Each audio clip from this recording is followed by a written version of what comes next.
Handa na ang ipapasang sagot ng defense team sa articles of impeachment laban kay Vice President Sara Duterte. Ayon sa isa sa mga abogado ng BC na si Atty. Michael Poa, magpapasa sila ng sagot bukas na mismong deadline ng Senado na impeachment court.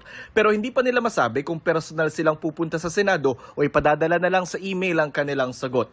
Sa media advisory ng Senado mula alas 8 ng umaga hanggang alas 7 ng gabi bukas, hihintayin ang sagot ng bise. Kaya mas maghihigpit ng seguridad bukas ang Senado. Sa gitna nito, itinanggi ni Senate President Alan Peter Cayetano na tungkol sa impeachment trial ang panukalang payagan ng mga senador na makilahok at bumoto online.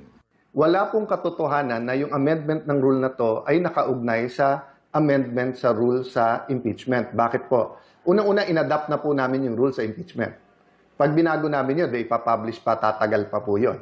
Sa July 6, sisimula ng paglilitis kay Duterte. Para matiyak ang seguridad sa Senado, oras na magsimula ng impeachment trial, nakikipag-ugnayan ng NCRPO o National Capital Region Police Office sa OSAA o Office of the Sergeant at Arms. Regarding po dun sa paglalagay natin ng barrier, magdidepende po yan sa magiging koordinasyon po natin sa loob ng Senado. Sa ngayon po, ang nilalagay na lang po natin is yung ating mga personnel na para ma-ensure po na kahit na may mga dumadating po or may mga ralista na nagkakatipon-tipon ay maayos pa rin po yung flow ng traffic sa paligid po ng Senate.